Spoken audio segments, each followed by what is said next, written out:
First, let's cover what does not work to help underachievers change the way they live life. Now, when I'm about to describe to you, doesn't mean don't do these things. Um, Especially some of them, I'll point this out as we go. It doesn't necessarily mean that you're awful or wrong. It just means you're just doing things that don't work. So don't beat yourself up as parents. My experience is that the parents that I've worked with over the years have all been good people. That I would like to have them as neighbors and friends, but we need to move away from this not working into something that will. So let me just describe what doesn't work. And the first one, of course, is logic. I know, especially you fathers and strong mothers out there, love to use logic. If you'll just get your work done, do your homework, turn it in, your grades will be better, your life will be better, you'll go to college, get a job, and have a nice life. Why don't you do it? It's real simple. And of course, kids will nod and say, yes, that's right, and their eyes will glaze over a little bit, but they won't do it. Logic simply doesn't work. If it did, they'd be changed. And along with logic, of course, is your latest lecture. Now, I know that fathers and mothers love to give lectures about the fundamentals of life. I do the same thing. And we can give the best lectures in the world, but if we really notice our kids' reactions, don't we see their eyes glaze over? They can tell us what we're going to say next. Now, lectures and motivational speeches and inspirational speeches are fine.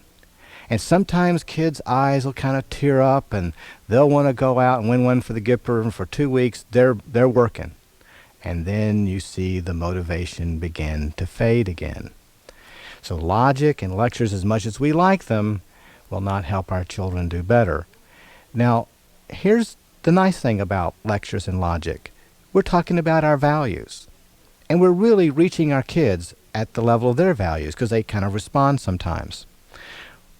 But the kids can't sustain that effort. Remember the primary skill deficits, lack of self-discipline, the feeling of irresponsibility, the fear of the future, maybe ambivalence about growing up and accepting the responsibilities of adulthood.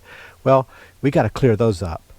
And you don't do it with logic and lectures. And I'm not saying don't do it, but just don't expect it to be a functional thing. One father told me that he really loved to give lectures because he felt better, even though his kid probably didn't. Now, you get away from logic and lectures, we get into the more serious things. And I call them power tactics. Grounding, punishment, rewards, bribes of various kinds. These things feel like they ought to work. But we have a problem here, and that all of these tactics are coming from the outside. They're coming from you. And I call that extrinsic motivational force. And you can be the Darth Vader of the family, take everything away but the air he breathes, put him in his room, intravenously feed him, and still don't forget to turn work in. These things may have temporary effects, but what we really want, don't we, is for our children to be motivated from within. And I call that intrinsic motivation. As long as we're supplying the bribes and we're supplying the rewards and we're having the threats and the punishments and the anger, the kids don't work. They eventually go back to the same kind of underachievement pattern. That's part of the failure of the system. Many of you, let's just take an example. Let me take an example. Most of you out there have used money for grades. That's been a favorite tactic for, I guess, years. And we'll set it up this way. $10 for an A, $5 for a B, $2.50 for a C, nothing for a D, and a fine for an F. And for those of you who are perfectionistic, you'll put all the children on the same system just to be fair. Now, the high-achieving siblings will break your bank, and the underachiever will wind up owing you money at the end of the grading period because the high achievers are going to work for other reasons. The underachiever just will not sustain work for money. And if you've tried it, you know that's true. But all those systems eventually fail. Let me talk a little bit about a kid who came in when we're talking about grounding and other power tactics. A parent had decided that her child could be logical And what she would do is simply require that he turn in all of his work 1 week. She'd given up on lots of other study activities. Just get your work in. And if you get your work in, I'll let you go out that weekend with your friends. That's all that's required. Just turn it in. I don't care what the grades are. Just turn work in. Now, I saw this youngster in April, and she started this program in October. And between October and April, he managed to miss at least one assignment every week. He would forget something, leave something in a locker, so he was grounded for the entire school year practically. And the parent couldn't understand why her son couldn't get this stuff together. He came in complaining of his mother, how unfair she was, how awful she was, because she was keeping him from his friends. And that's what most grounding and power tactics wind up doing, raising the resentment of the youngster, making the problems worse, and the parents are getting angry because those tactics become ineffective. So it's a no-win situation. It's a no-win situation. Now, if you have tried power tactics, groundings, reward, punishment, bribes, logic, and lectures, and to no avail, and teacher reports, and study skills classes, and all that stuff, you're probably left with the advice most teachers and other counselors have given parents, and I call it the little Bo Peep theory of changing underachievers. It's let them fail. Back off. I love that. Back off. Like, what do you do when you back off? You just ignore them while they continue to go down the tubes? You can't do that. But what happens is the underachiever still continues to fail. The idea, let the natural consequences take over. Let them fail. So a whole semester goes by, they failed. The kids come up with better excuses for their failures. They're still not accepting responsibility. They just survive, and they go to summer school where they like summer school mostly. They do well, and the next year, you see the same pattern over and over again. I can't tell you how many kids I've worked with who have failed the 8th grade twice. Bright kids, good kids, caring parents, they failed the 8th grade twice because the parents had given up, listened to the school, let them fail approach, didn't work. And why that's little Bo Peep, remember she lost her sheep and she couldn't find them, so she decided to leave them alone, hoping they would come home. Underachievers have primary skill deficits. They have deficits in how they function in terms of self-discipline, the feelings of responsibility. They don't own their problems. They don't seek solutions on their own. So that's what has to change. And there's a deeper reason why none of these tactics work. Every chronic underachiever, kids who have problems in school year after year, have developed motivational patterns, thoughts, feelings, and motives in their lives that block them from learning what it takes to sustain achievement. It's not that they're motivated to fail, so to speak, but what does motivate them, what does make them tick, what does drive them from the inside, intrinsically moving them, leads them to fail. And that's vital that you have some understanding of that motivational life of your child, because most of the time it remains hidden. And the techniques that you're going to be trained with through these tapes and through the book are going to train you to reach your child's hidden motives, help him understand himself, and help him learn how to change himself from within so that his motivation to succeed, his drive to be an achiever, comes from inside of him and not from the extrinsic pressure you put on him. We live in a self-governing society. We need citizens who govern themselves and learn from experience. Underachievers are not learning. They make decisions to fail. They don't see they make decisions.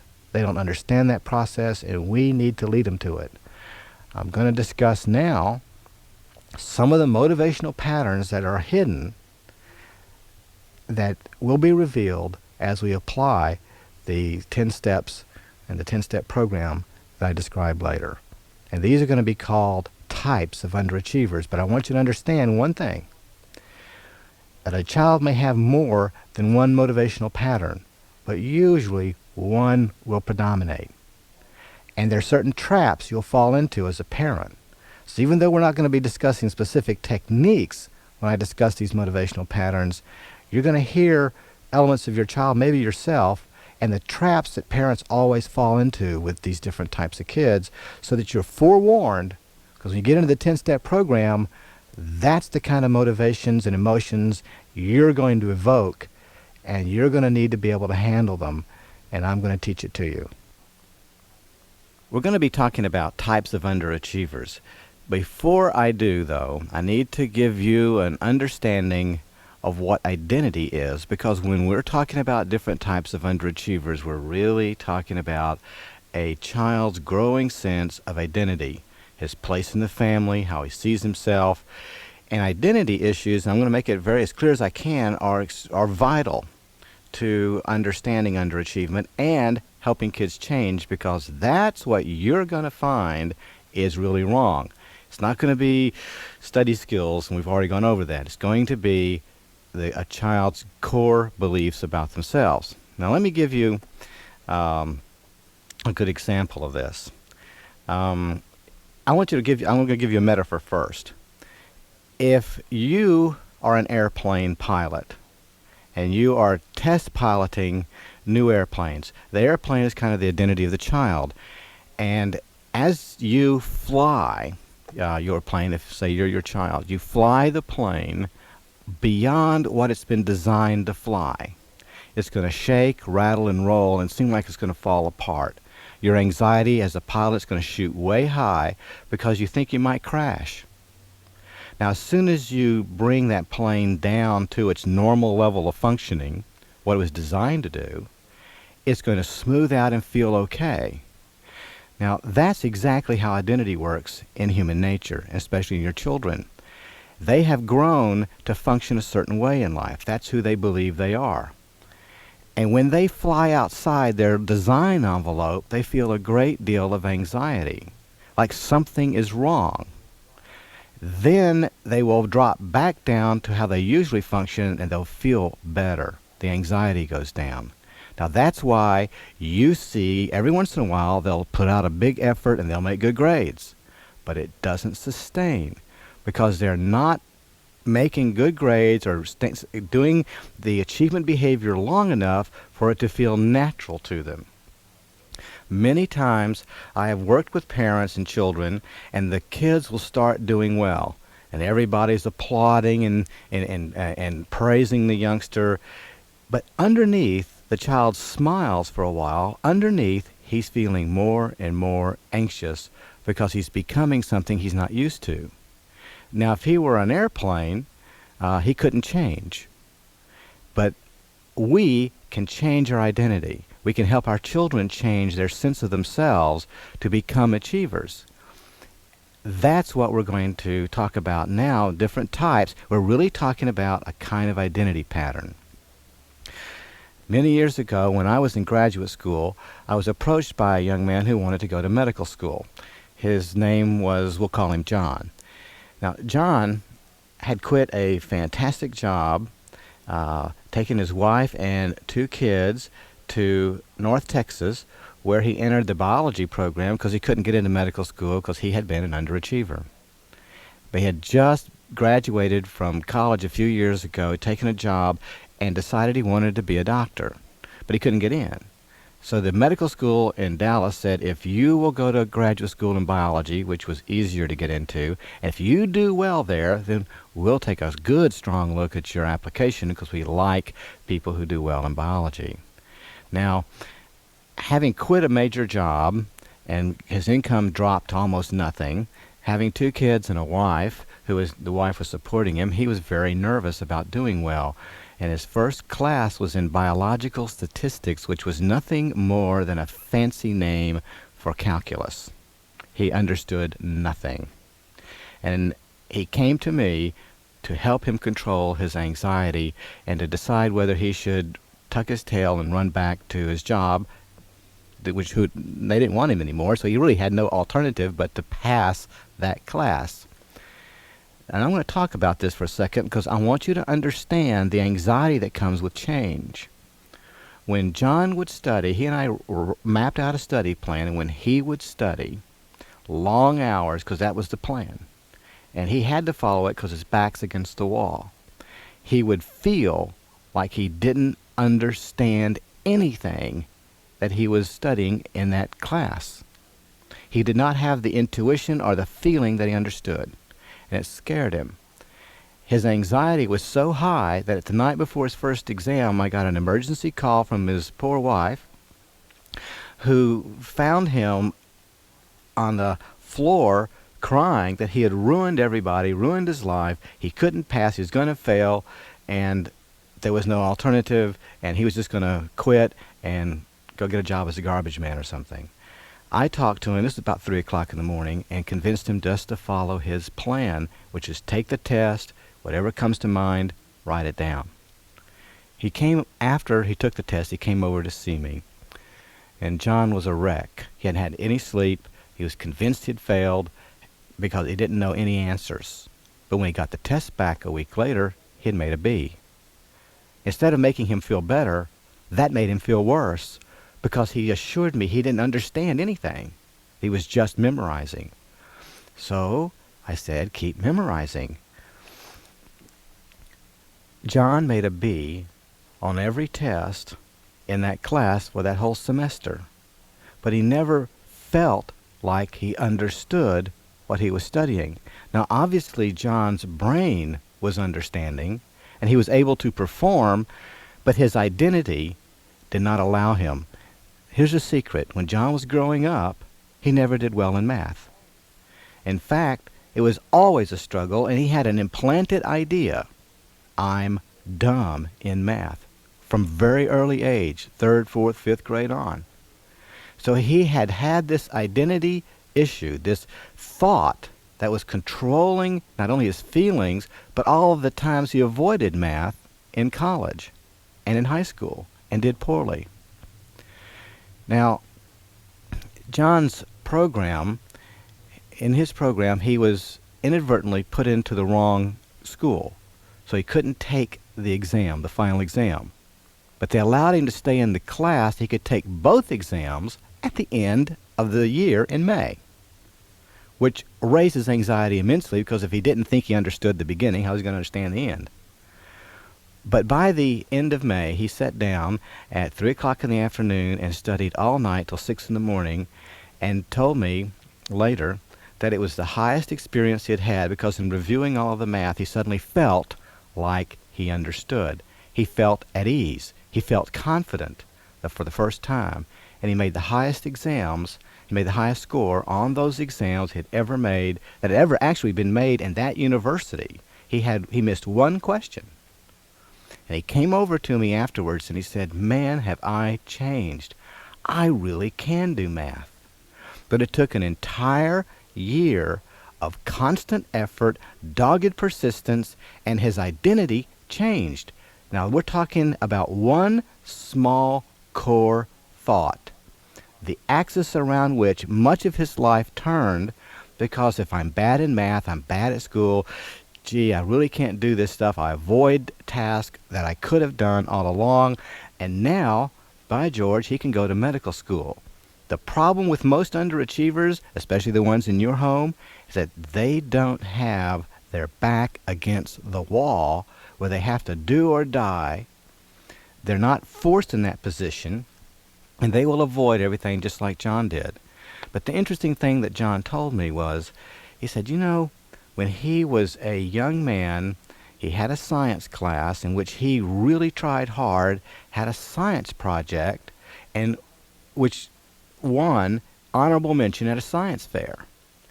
And some physicists tried to recruit him for college later on, and when this is the 9th grade, and they gave him a list of classes to take and said, please stay in contact. Because he was bad in math, he decided that he couldn't possibly do anything in the sciences because it was too mathematical. So he ran from it the rest of his life. And what he told me at the end of that semester, he said, you know, I always loved physics. So if I had just turned this around in school, maybe I would be doing something else in my life, but I'm glad to be in medical school. He is a practicing physician today in Dallas, by the way. So that's the story of how identity plays a major role. So when I talk about something called the hidden perfectionist or the procrastinator, I'm going to be telling you what your child's identity may be, not just behavior.